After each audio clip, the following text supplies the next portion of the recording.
This architect is a madman, but he's a very super sane madman. He built it in such a way, the audacity of him is such, if you pull down one column, the entire temple will come down. It's over 1,000 years ago, when there were no cranes, when there were no machines, when there were no trucks, when there were no any kind of mechanical things. They put a ramp of 10 miles, a mud ramp, and they brought this single piece of stone, 160 feet high above, and made a gopuram out of it.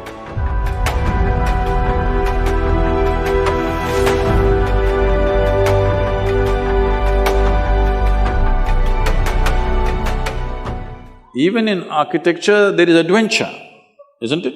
You must see Ranakpur. Have you seen Ranakpur in Rajasthan? You must see.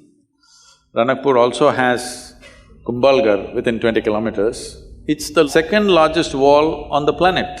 Most Indians know because we keep all the things that we should be proud of a secret. The second largest wall on the planet, which if you look at it aerially, you would mistake this to be Great Wall of China. It's that big.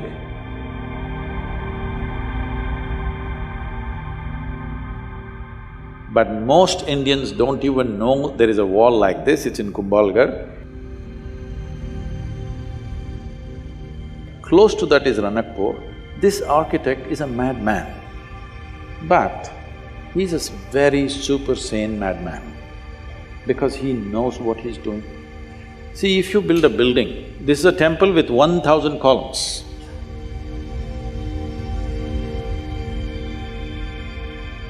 If you're thinking about safety, what would you do?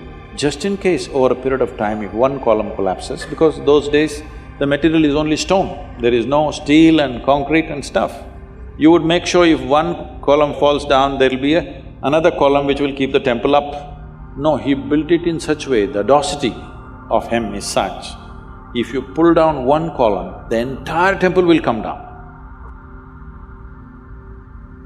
His pride in his intelligence and capability is such that he made it in such a way, if one column comes, the temple should not exist.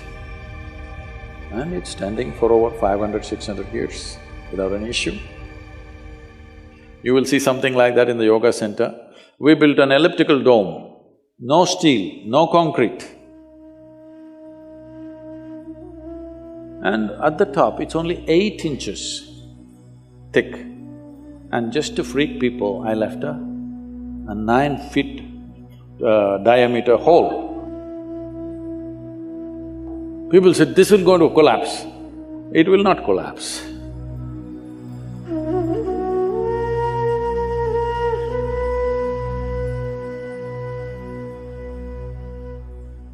And if you go to the ancient temples, you must come to the south because North India, most of the temples, the ancient temples are all gone. The new ones that they have built is all put up in a hurry. But if you come to the south and see, one amazing thing you will see is their sense of geometry. Unbelievable.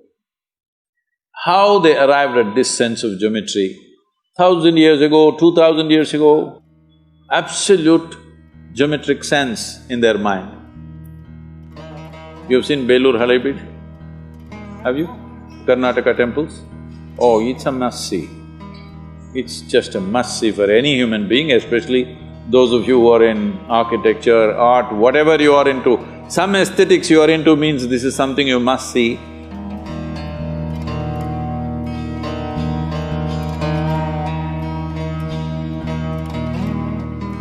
It's more than seeing those sculptures. You must look into the minds of people who did this. If you want to look into their minds, you must withdraw yourself into that time zone. It's over 1,000 years ago, when there were no cranes, when there were no machines, when there were no trucks, when there were no any kind of mechanical things, all by hand. Why would somebody endeavor to do something so phenomenal and so almost superhuman in terms of engineering and the physical difficulty of lifting these huge rocks and doing this carving business? Why would anybody do that? What kind of passion should be firing those people to do this is unbelievable. If you see the Tanjavur temple, have you seen? This gopuram weighs, I think, what, 180 tons, huh? 180, is it? Does anybody know? I think somewhere in that range, over 120 tons for sure. And it is at a height of 160 feet. They put a ramp of 10 miles, a mud ramp, and they brought this single piece of stone, 160 feet high above, and made a gopuram out of it. Exquisitely carved.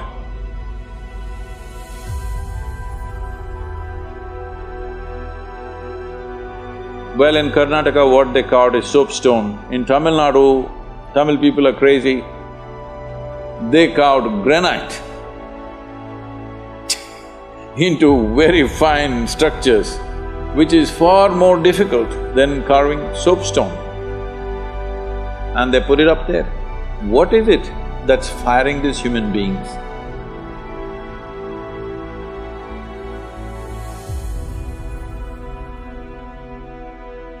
Before you take up any project, you must visit this and see what kind of human beings are these, you know? Just for aesthetics, understand?